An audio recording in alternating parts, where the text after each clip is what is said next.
এই কিরাতটা প্রসঙ্গে যখন আলোচনা করলাম, তো এই কিরাতের আরেকটা হাদিস শুনেন। বা মানুষ মরবে, মরছে, মরেছে, যারা বেঁচে আছেন তারাও মরবেন।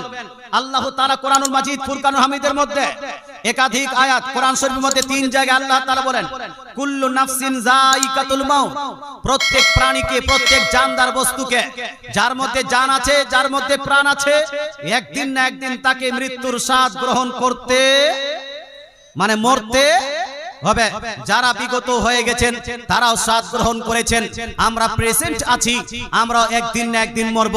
ফিউচারে আমাদের যারা আসবেন তারাও একদিন না একদিন ইন্তেকাল করবেন। আর পৃথিবীতে যাহা কিছু আছে প্রত্যেকটা বস্তু একদিন না একদিন ধ্বংস অবশ্যই হবে। মানুষ মরে যাবে। মানুষ যখন মরে যায়, যারা জীবিত থাকে, আপনার বাপ মারা গেছে, আপনার গ্রামে একজন মারা গেছে, যারা জীবিত আছে এই জীবিত ব্যক্তিদের উপর কয়েকটা কর্তব্য আছে। কি কর্তব্য? মানুষ যে মারা গেছে যখন এই মরল, আপনি শুনলে আপনাকে দোয়া পড়তে হবে, ইন্না লিল্লাহি ওয়া ইন্না ইলাইহি রাজিউন। এই দোয়াটা পড়তে হয় না, হয় না? তার জন্য দোয়া পড়া, মুসলমান দোয়া পড়া, এটা আপনার কর্তব্য। 2 নাম্বার, তার জন্য আপনি গোসলের ব্যবস্থা করবেন, এটা আপনার কর্তব্য। তার জন্য আপনি কাফনের ব্যবস্থা করবেন, এটা জীবিত ব্যক্তির কর্তব্য। তার আপনার কি বলছে, কবর খনন করবেন, এটা জীবিত ব্যক্তিদের কর্তব্য। তাকে কবরে নামিয়ে দিবেন, এটা হলো জীবিত ব্যক্তিদের কর্তব্য। তাদেরকে দাফন করে দিবেন, এটা হলো জীবিত মানুষের কর্তব্য। আর জীবিত মানুষের আরেকটা সব থেকে বেশি বড় কর্তব্য হলো, সব থেকে বড় কর্তব্য হলো, যেই ব্যক্তি মারা গেছে তার জন্য দোয়ায়ে মাগফিরাত করা। জোরে বলেন সুবহানাল্লাহ। মুসলমান যদি আপনি সেই ব্যক্তির জানাজায় যান, জানাজা পড়েন না আপনারা? জানাজা পড়তে হবে, তাকে দাফন করতে হবে।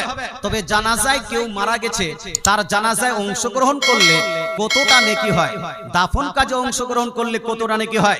আমার নবী, আপনার নবী, দয়ার নবী, মায়ের নবী ইরশাদ করেন, বহু হাদিসের কিতাবে এটা লিপিবদ্ধ আছে।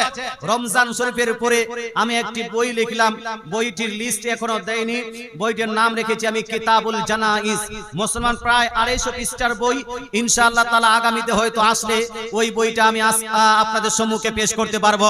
এই আপনার কিতাবের মধ্যে একাধিক হাদিস আমি নিয়ে এসেছি সহিহ সনদে এবং হাসান সনদে, যেখানে রাসূলুল্লাহ সাল্লাল্লাহু তাআলা আলাইহি ওয়াসাল্লাম ইরশাদ করেন, কোন মুসলমান যদি ইন্তেকাল করে, ইন্তেকাল করার পরে ওই মুসলমানের জানাজায় যদি আপনি অংশগ্রহণ করেন, জানাজায় যদি শরীক হন, আপনার নামায় আমলে 1 কিরাত নেকি লিপিবদ্ধ করা হবে। জোরে বলে সুবহানাল্লাহ।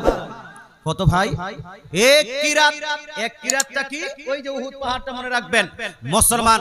আর নবীজি ইরশাদ করেন, জানাজায় অংশগ্রহণ করার পরে সেই ব্যক্তি যদি তার মাটিতে অর্থাৎ দাফন কাজেও অংশগ্রহণ করে, অনেকগুলো মানুষ হয় যে বিজনেস আছে, জানাজা পড়ে তাড়াতাড়ি পালিয়ে যায়, তাড়াতাড়ি পালিয়ে না গিয়ে তার দাফন কাজেও অংশগ্রহণ করবেন।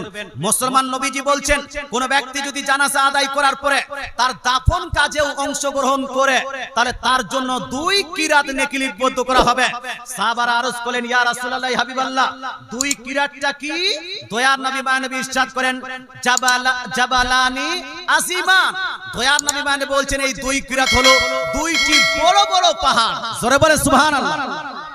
ছোট ছোট পাহাড় না, উহুদ পাহাড়টা কিন্তু ছোট, আর হিমালয় পাহাড়টা এ বড় না ছোট? নবীজি সাল্লাল্লাহু আলাইহি ওয়াসাল্লাম কোন পাহাড়ের নাম নেয়নি, রাসূল বলছেন আল জাবালুল আযীম, বড় পাহাড়। যদি বড় বড় পাহাড় হয়, তাহলে মুসলমান হিমালয় পর্বত যেটা আছে, হিমালয় পাহাড় যেটা আছে, এতটাও হতে পারে। যার মানে হলো এই, আপনি যদি কারো জানাজা অংশগ্রহণ করেন, তাহলে হিমালয় পাহাড় সমতুল্য আপনার নামায় আমলে নেকি লিপিবদ্ধ করা হবে। আর আপনি যদি তার দাফন কাজে শরীক হন, তাহলে আপনার হিমালয় পাহাড়ের মতো 2 পাহাড়ের সমতুল্য আপনার নামায় আমলে নেকি লিপিবদ্ধ করা হবে। জোরে বলেন সুবহানাল্লাহ।